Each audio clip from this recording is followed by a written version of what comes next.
Today we're going to talk about something different. Running a startup always means life on the edge. If you add a global pandemic like a coronavirus, it can easily push a startup over the edge. Sequoia Capital calls the coronavirus the black swan of 2020, so this is pretty serious. Sequoia Capital also predicted the 2008 financial collapse with a similar post called RIP Good Times. So this is serious and it will impact your startup. Today we're going to look at what you need to do to get through all of this. This is Raw Startup. I have 25 years of experience as a founder.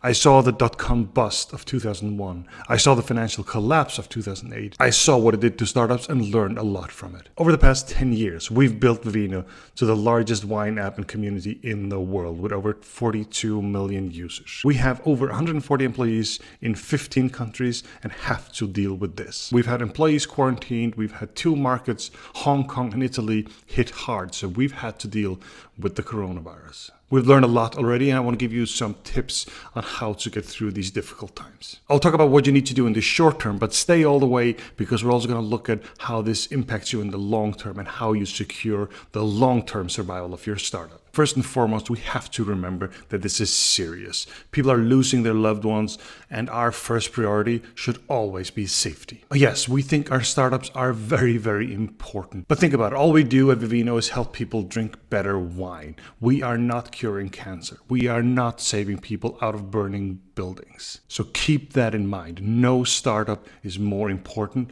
than keeping people healthy and safe. All the numbers in this video are based on whatever science we have right now as of March 2020. But these numbers could change, and so could the knowledge we have about this virus. So keep that in mind, although the advice will be relevant for a long time. With that, let's get started. Number 1, help slow down the spread. We have to do whatever we can to slow down this spread. Yes, I'm saying slow down. I think it's too late to stop it. Slowing it down is all we can do, but slowing it down also helps. Yes, most people don't have serious implications with this virus, but a small group require hospitalization and intensive care. This is why China had to build hospitals really quick. They built a hospital with 1,600 beds in just 10 days. If we let this loose now, there's a really good chance the hospitals will be overrun, and that could cost lives. We have to do whatever we can to slow down the spread. Currently, the flu kills more people, but this virus is different and has different risks. I'm not an expert, so I'm not going to give you exact advice on how to slow down the spread, but there's plenty of good information out there. My point is that you should follow that advice. Number 2, stay updated with good information. Not all information is good information, and when people get afraid, bad information tends to spread. There is everything from far-fetched conspiracy theories to people that are just not well informed. We should be careful with listening to politicians as they may have an agenda. We should be careful with listening to an economist when it comes to a virus. We have contained this. I won't say airtight, but pretty close to airtight. He may also have an agenda. The CDC also has an agenda, and that's our safety. The situation changes rapidly, and you need to follow the situation. I've used this map from Johns Hopkins University. I found it very useful to see how things are developing. I'll add a link in the description of this video. So find the authorities that know what they're talking about. Here in the US, the CDC has really good information. I'll link to it in the description.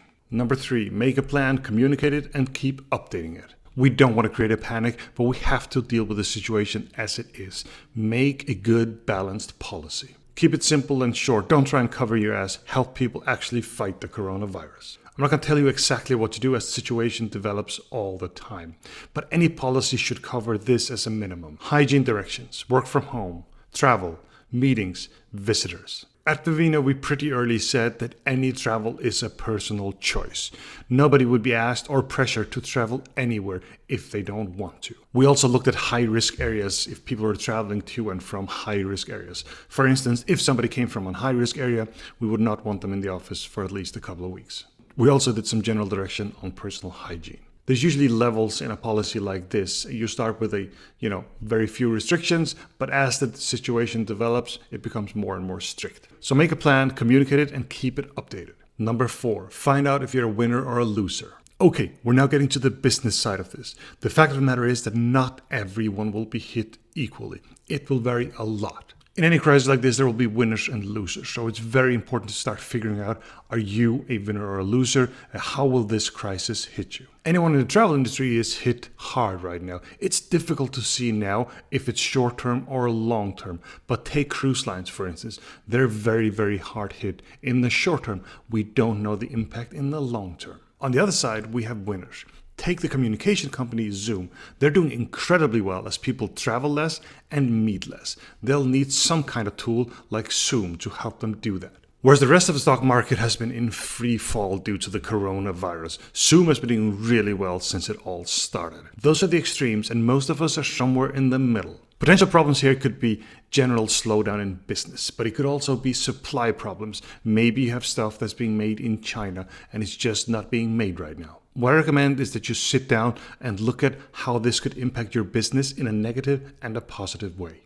Take Vivino as an example. In Hong Kong, for instance, our partners came to us and said, hey, we can't deliver anymore. This was a short-term thing for us in a smaller market for us. But what if this was a long-term thing in a bigger market? On the positive side, people may prefer to be at home and get their wine delivered. They do not want to go to a retail store. That could be a positive for Vivino. So find out if you're a winner or a loser and how this will impact your business. Number 5, ensure the long-term survival of your startup. This comes back to the Sequoia Post. They consider the coronavirus the black swan of 2020. A black swan is an event that is a surprise but has a major impact on business. It could potentially kill a lot of startups, so we have to prepare for that. Everything we knew to be true 2 months ago may not be real anymore. And we should take a careful look at 3 things. Take a good look at your budget and forecast, especially your sales forecast. What happens if your revenue falls sharply, say 50%? That will increase your burn considerably. Also take a look at your marketing. Maybe your lifetime value has changed. Maybe every single buyer you bring on board makes less money. All your assumptions have to be rechecked. Next, look at cash and runway. Maybe you thought you had cash for 12 months, but with new assumption, that runway could change drastically. With big changes in the assumptions, a 12-month runway can quickly change to a 4-month runway, and you'll be in trouble. Finally, you have to revisit your fundraising plans. Take a good look at it and when you need to raise money again. Also, make sure you keep your investors informed. You may suddenly need them. Another problem is that back in 2008, a lot of investors were hit too, which meant that even though they wanted to invest, they were not able to invest. Once you've had a good look, you have to adjust accordingly. And that could well mean cutting costs and even cutting headcount. Do whatever you have to do to ensure the long-term survival of your startup. As always, cash is king and you do not want to run out of cash in these times. Do what you have to do here. Don't wait. And always be aware that investors could get hit too and can't help you. That's it for now. If you want more videos just like this one to build a better startup, please make sure you subscribe to my channel. Thank you very much for watching. Stay safe and healthy out there.